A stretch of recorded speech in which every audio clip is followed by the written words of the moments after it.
Hi Prakash గారు. Hello అండి. ఎలా ఉన్నారు? గుడ్.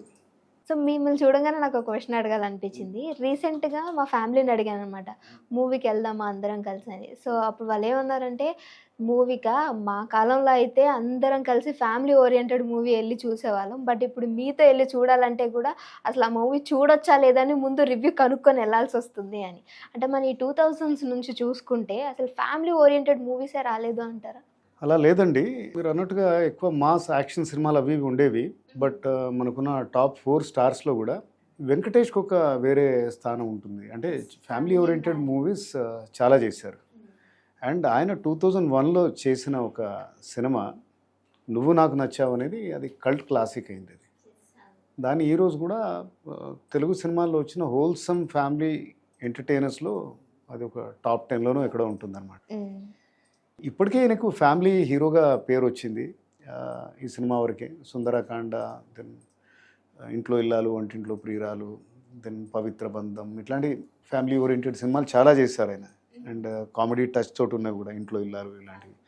సో ఇది family oriented and dialogues are the main key and కామెడీకి చాలా పెద్ద పీట వేశారన్నమాట ఇందులో. అండ్ ఈ సినిమాని విజయ్ భాస్కర్ డైరెక్ట్ చేశారు అండ్ రైటర్ వాజ్ త్రివిక్రమ్. వీళ్ళది చాలా గ్రేట్ కాంబినేషన్. అప్పటికి వాళ్ళు అంతకుముందు చిన్న యాక్టర్స్ తోటి లైక్ 'స్వయంవరం', 'చిరునవ్వుతో' పెద్ద హిట్స్ అయ్యాయన్నమాట. సింపుల్ ఫీల్ గుడ్ మూవీస్ అవి. అండ్ మెయిన్ స్టే ఏంటంటే త్రివిక్రమ్ రైటింగ్. అండ్ ఈ సినిమాకు ముందు 'నువ్వే కావాలి' అనేది పెద్ద బ్లాక్ బస్టర్ అయింది. తరుణ్ అండ్ రిచా చేశారు. అంటే ఈ సినిమా తర్వాత ఈ స్క్రిప్ట్ రాసుకున్నారు. అయితే తరుణ్ తోటి చేద్దామనుకున్నారు. కానీ క్యారెక్టర్ ఏదైతే ఉందో కాస్త ఎమోషనల్ డెప్త్ ఉండాలి, మెచ్యూరిటీ ఉండాలి, కామిక్ టైమింగ్ చాలా బాగా ఉండాలి.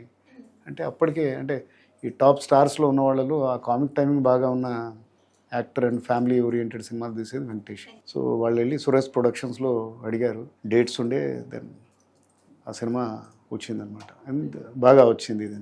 సార్ ఇప్పుడు దీని స్టోరీ ఏంటి అని తెలుసుకోవాలి అని అంటే మీరు ఈరోజు మీ భాషలో మాకు స్టోరీ అంటే నేను ఇప్పుడు చెప్పాను కదా 'నువ్వే కావాలి' అని, దాని తర్వాత తీశారని. ఈ 2 స్టోరీలు ఆల్మోస్ట్ సిమిలర్గా ఉంటాయి. అందులో కూడా 'నువ్వే కావాలి'లో కూడా ఒకటే దగ్గర పెరిగే ఇద్దరు వ్యక్తులు వాళ్ళు ప్రేమలో పడ్డారన్న సంగతి వాళ్ళకే తెలియదు అనమాట. లాస్ట్కి వచ్చేసరికి అది ఎక్కడో టర్న్ తీసుకుంటుంది. మళ్ళీ ఈమెకి ఏదో పెళ్లి సెటిల్ అవుతుంది. సో దాంట్లోంచి ఎట్లా బయటకు వస్తారనేది 'నువ్వే కావాలి'. ఇందులో కూడా ఇంచుమించు అదే ఉంటుంది. 2 సిమిలర్గా అనిపిస్తాయి. ఇందులో కూడా వెంకీ ఎక్కడి నుంచో వచ్చి వీళ్ళు ఇంట్లో ఉంటారు అన్నమాట. ప్రకాష్ రాజ్ ఇంట్లో ఉంటారు. చాలా రోజులు స్టే చేస్తాడు. ఇప్పుడు అదంతా గిల్లి కజ్జాలు ఫైటింగ్ తోటి మొదలవుతుంది. ఈయన పేరు వెంకీ, ఆమె పేరు నందు. ఆర్తి అగర్వాల్కి ఫస్ట్ పిక్చర్ ఇది. అట్లా హేట్రెడ్ నుంచి లవ్ ఎలా వస్తుందో అని చాలా సినిమాలు చూస్తూ ఉంటారు. సో వీళ్ళు డిఫరెంట్ మనస్తత్వాలు ఉన్నవాళ్ళు ఇట్లా ప్రేమలో పడతారు. బట్ అప్పట్లో చూసుకుంటే అప్పుడు పోల్చుకుంటే అప్పట్లో కన్వే విధానం కూడా చాలా చక్కగా ఉండేది అంటారు, అంతేనా? యా, మీకు చెప్పినట్టుగా ఇది బేసిక్గా screen play and dialogues and comedy. ఇందులో సునీల్ కూడా బంతి అనే రోల్ ప్లే చేస్తాడు. చాలా పాపులర్ అయ్యాడు. ఈ సినిమాతోటి చాలా సినిమాలు వచ్చాయి. ఇది ఆయనకు కామెడియన్గా చాలా పెద్ద లైఫ్ వచ్చింది. సార్ బంతి అనగానే నాకు ఒకటి గుర్తొచ్చింది. ఈ మూవీలోకి చాలా చక్కటి అంటే బాగా నవ్వించేటువంటి బంతి డైలాగ్ అనేది ఒకటి ఉంటుంది. సో అవేమన్నా మీరు చెప్పగలరా? ఇప్పుడు బంతి డైలాగ్ చెప్పలేను కానీ చాలా డైలాగ్స్ అంటే బోత్ ఎమోషనల్ డైలాగ్స్ ఉంటాయి అండ్ ఫనీ డైలాగ్స్ ఉంటాయి. ఎమోషనల్ డైలాగ్ అంటే అది త్రివిక్రమ్కి మళ్ళీ అది స్ట్రాంగ్ పాయింట్ అనమాట. లాస్ట్లో వస్తుంది అది. ఆఖరికి అమ్మాయిని బయటికి పంపించాలన్నా కానీ ఒక చిన్న పిల్లాన్ని తోడిచ్చి పంపిస్తారు. కానీ అదే జీవితాంతం ఉండాల్సిన భర్తను మాత్రం ఎవడో తెలియని వాడికి ఇచ్చేసి పంపించేస్తారు. అది బాగా టచింగ్ డైలాగ్. అంటే ఫనీ డైలాగ్ అంటే ఈమెకు సిస్టర్ ఉంటుంది ఆ సినిమాలో, ఆర్తి అగర్వాల్.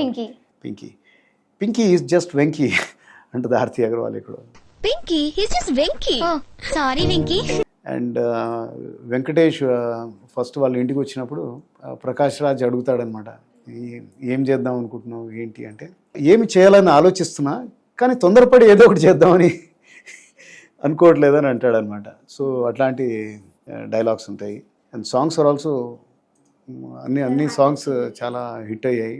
కోటి మ్యూజిక్ డైరెక్షన్.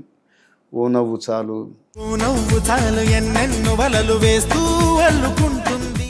అండ్ ఆకాశం దిగి వచ్చి మబ్బులతో వెయ్యాలి మన పందిరి. దెన్ ఒక్కసారి చెప్పలేవా అని అది క్లైమాక్స్లోనూ ఇక్కడ వస్తుంది. ఒక్కసారి చెప్పలేవా నువ్వు నచ్చావని. స్టిల్ ఇప్పటికీ అందరికీ యూత్కి ఫేవరెట్ సాంగ్. అవునండి. సో ఈ సినిమా లెంత్ ఎక్కువగా ఉన్నా అని కట్ చేద్దాం అనుకున్నారట, బట్ డైరెక్టర్ బట్ ఎక్కడ బోర్ అనిపించదు సార్. ఇప్పటికీ టీవీలో వచ్చినా ఖచ్చితంగా మనకి మొబైల్లో టైప్ చేస్తే వస్తుంది, కానీ ఆ టీవీలో కూర్చొని చేస్తారు, యాడ్తో సహా కూర్చొని చూస్తారు. సో చాలా ఫ్యామిలీ ఓరియంటెడ్ మూవీ అని చెప్పొచ్చు ఇది.